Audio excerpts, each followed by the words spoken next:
नमस्कार। शिक्षा समाचार में आप सबों का स्वागत है।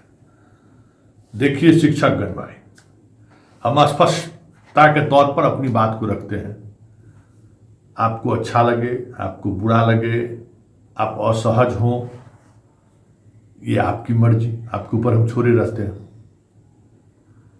और हमारी कोशिश भी यही रहता है कि जो विभाग में चल रहा है ना, वो आप तक पहुंचा दें। इसमें बहुत सारे शिक्षक को ऐसा लगता है कि हम उनके अनुकूल बात नहीं कर रहे हैं, तो हम अनुकूल बात करने का ठेका थोड़ी लिए हुए हैं। अब तो जो हो रहा है सो हम आप तक पहुंचा देते हैं। वो आपको अनुकूल लगे या ना लगे, आपको टीस बढ़ जाए, उससे मुझे क्या लेना देना है। हम बात कर रहे थे जनसंख्या वाला, जो जनगणना हो रहा है, मार्क ऑन ड्यूटी, स्कूल के बाद ड्यूटी। हम शुरू से कह रहे हैं कि देखिए शिक्षकगण, ये शिक्षा विभाग है, बहुत तेज विभाग है। समझ गए, लोमड़ी का जो कैरेक्टर होता है ना, वही आपके विभाग का कैरेक्टर है। सबसे तेज जानवर माना जाता है, छल करने में छल कपटी माना जाता है ना लोमड़ी। सब जगह अलग अलग पत्र निकाल रहा है। एगो मार्क ऑन ड्यूटी भी हो रहा है, एक हो रहा है कि स्कूल करके जाइए। और हम आपको शुरू से कह रहे हैं कि जो शिक्षक ये मार्क ऑन ड्यूटी और duty and mark in duty 9:30 बजे है? और स्कूल में कब है आपका मॉर्निंग स्कूल, कब से है? सबका वेतन फंसेगा। हम कह देते हैं कितनों होशियारी कर दीजिए आप लोग, और जो होशियारी कर रहे हैं सोच ही रहे हैं, जो होशियारी कर रहे हैं करिए, उसके चक्कर में सब बेचारा सीधा साधा टीचर सब जाने वाला है। कि मार्क ऑन ड्यूटी के चक्कर में जो है ना फंसा देगा सब आपको। देख रहे हैं ना, भागलपुर जिला कुछ और निकाल रहा है, बेगूसराय जिला कुछ और निकाल रहा है, पूर्णिया कुछ और निकाल रहा है, अररिया कुछ और निकाल रहा है। जिसको जो मन हो रहा है निकाले जा रहा है, पटना कुछ और निकाले जा रहा है। क्योंकि ये सीधे सीधे तौर पर शिक्षा विभाग का दो टूक कहा हुआ है कि आप स्कूल में 9:30 बजे तक रहें और वहां से आप स्कूल में अटेंडेंस बनाकर आप जाए वहां। ठीक है ना? कोई बी राजेंद्र के सामने मेरे पास सोच लीजिए, किसी डीएम की औकात नहीं है, किसी डीडीसी बीडीओ की औकात नहीं है कि बी राजेंद्र के किसी आदेश का अवहेलना कर दे। बी राजेंद्र शिक्षा विभाग के प्रधान सचिव ही नहीं है, अपर मुख्य सचिव, समान प्रशासन विभाग के भी अपर मुख्य सचिव है, जिनका सीआर लिखना काम है सब डीएम सब का। ऑफिस में जाने से पहले 10 बार लोग सोचता है डीएम सब जिला में जो एकदम बुरजुरी कर रहा है ना सब। इस बात को समझिए। और विभाग अगर मौन है और खेल खेल रहा है तो अब क्या करिए? सब तो कहे ना, ये सब भाई बालू से तेल निकालने वाला आपका डिपार्टमेंट है, सबको पता है। मार्क ऑन ड्यूटी करना है कि स्कूल की ड्यूटी करके जाना है आपको? वहां अभी तक टेंडर उंडर कुछ हो नहीं रहा है। ढोलक पिपी बाजा जितना घुंघरू से लेके क्रिकेट के बैट से लेके बॉल तक, फुटबॉल तक सब पटने से खरीदारी होकर जा रहा है। तो कमाई तो ऐसा हो नहीं रहा है। तो चलो, मास्टर साहब का वेतन रोकने के लिए हम तैयार हैं। और सुन लीजिए शिक्षा विभाग का अधिकारी, आप लोग भी, या तो आप आदेश एक साथ पटना से आदेश निर्गत कर दीजिए कि मार्क एंड ड्यूटी होना है या फिर स्कूल में ड्यूटी करके जाना है। ये जो जिला वाला को और प्रखंड वाले को जो आप छूट दे रहे हैं सैलरी पकड़ने के नाम पर, काहे किस्सा कर रहे हैं? स्पष्ट आदेश कीजिए, और जो स्पष्ट आदेश होगा उस आदेश के तहत कार्रवाई करिए।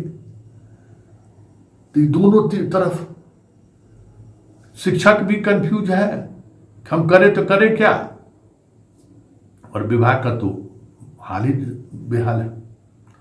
तो जो मार्क एंड ड्यूटी और स्कूल में आके जो विवाद चल रहा है ना, उसमें तमाम शिक्षकगण सावधान हो जाइए भाई।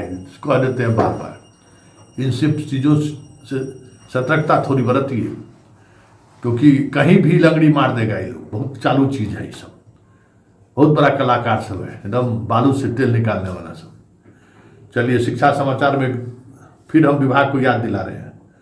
अरे भाई सक्षमता 4-5 वाला जो भी सक्षमता जिसका टेक्निकल ज्वाइनिंग होना है, रिजल्ट आ गया, एक ही तारीख से सब कुछ ज्वाइनिंग हो गया, अब दूसरा महीना में प्रवेश कर रहा है, भाई महीना खत्म हो रहा है, उसका टेक्निकल ज्वाइनिंग कराने में क्या समस्या है? प्रान नंबर जनरेट कराने में क्या समस्या है? और इस वजह से उसको आगे सैलरी मिलने में भी दिक्कत होगा। विशिष्ट शिक्षक हो गया वो, अब तो नियोजित शिक्षक है नहीं, और उसके लिए विशिष्ट शिक्षक के वेतन की जो प्रक्रिया है, उस प्रक्रिया के लिए जो नियमावली का पालन करना है, सब कान में तेल देख सुतल है। भाई गजब विभाग है भाई, ऐसा भी कहीं होता है?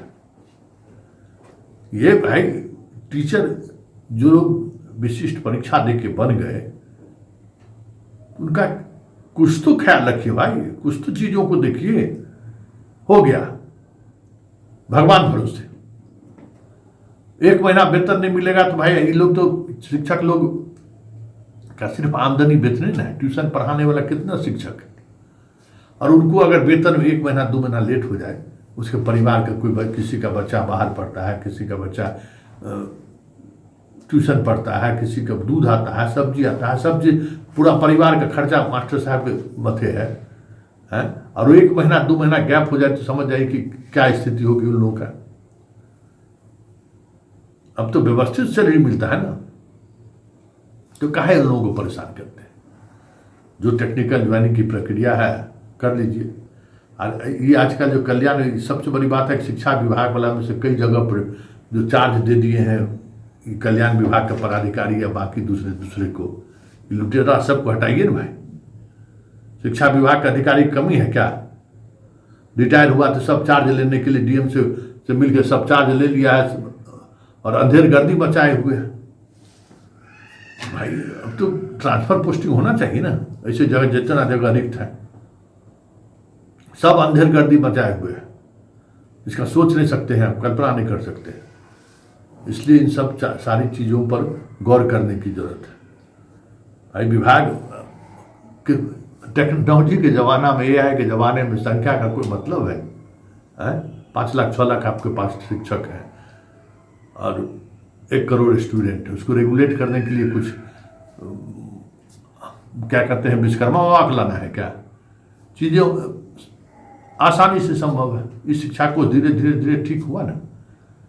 अब बाकी चीज़ों को भी आप टेक्नोलॉजी के सहारे देखिए, टेक्नोलॉजी के सहारे करने की कोशिश कीजिए, मध्याह्न भोजन से लेकर सब कुछ जितने भी। लेकिन जो जिला का ऑफिस है, जो प्रखंड का ऑफिस है, उसको जब तक आप मजबूत नहीं कीजिएगा ना, उसको जब तक जैसे ई शिक्षा कोष से सबको जोड़े हैं ना, सबको भी किसी न किसी ऐप से जोड़िए, पूरे फाइल के मूवमेंट को समझते रहिए, तब इन लोगों का गुंडागर्दी आपको पता चलेगा। बात गजब का स्थिति है प्रखंड और जिला मुख्यालय पर जितना शिक्षा विभाग का पदाधिकारी और कर्मचारी है।